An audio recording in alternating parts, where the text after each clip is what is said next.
Hello guys, આપણે તળાવ જઈએ છીએ ફરવા માટે. તો ત્યાં માછલીઓ માટે પણ આ લીધું છે. માછલીઓને ખવડાવવા માટે થોડું પડીકા તોડીને.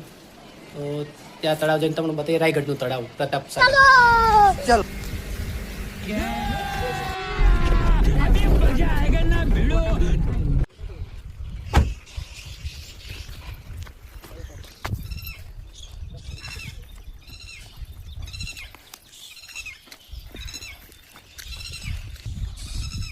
આ રાયગઢ પ્રતાપ સાગર છે. આ તમે જોઈ શકો છો. આ ધોધ જ્યારે તળાવ ઉભરાય પાણીનું ત્યારે ધોધ પર આખું આ ધોધનું પાણી બધું અહીંયાથી જવનપુરા ગામ છે, અહીંયા કેશરપુરા છે, ત્યાંથી બધું પાણી જતું રહે છે શામળાજી ડેમમાં.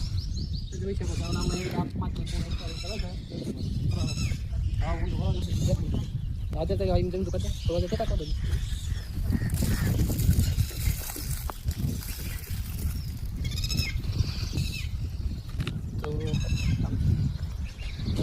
વિડીયો ગમે હોય તો લાઈક, ફોલો અને કોમેન્ટ કરવાનું તો ભૂલતા જ નહીં.